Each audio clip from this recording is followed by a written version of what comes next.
ولذة النظر إلى وجهك الكريم والشوق إلى لقائك في غير ضراء مضرة ولا فتنة مضلة. اللهم اشرح صدورنا، اللهم اشرح صدورنا، اللهم يسر أمورنا ويمن يا رب كتابنا وثبتنا على الصراط، ونسألك الفردوس الأعلى من الجنة، إنك على كل شيء قدير. اللهم ارحمنا فإنك بنا راحم، ولا تعذبنا فأنت علينا قادر، والطف بنا يا مولانا فيما جرت به المقادير. اللهم لا تفض جمعنا هذا إلا بذنب مغفور وسعي مشكور وعمل متقبل مبرور. يا عزيز يا غفور يا من لا يهزم جنده، يا من لا يهزم جنده، يا من لا يهزم جنده ولا يغلب حزبه.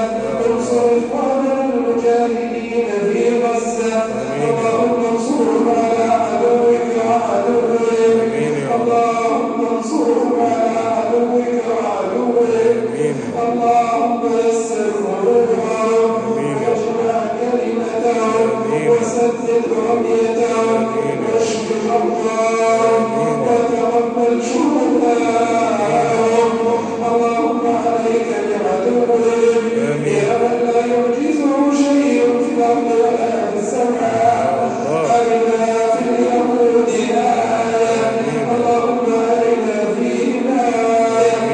يا قهار يا قادر يا منتقم يا جبار، عليك باليهود الناصرين، اللهم عليك بهم فإنهم لا يعجزون.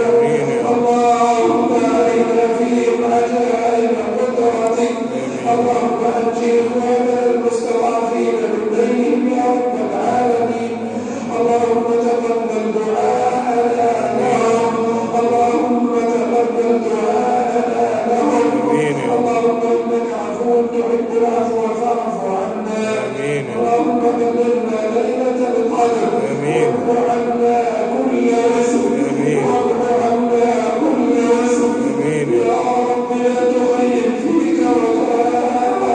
آمين يا رب، آمين يا رب. اللهم إنا توكلنا عليك، اللهم إنا توكلنا عليك ولجأنا إليك، ولا تردنا خائبين ولا عنا بك مطرودين.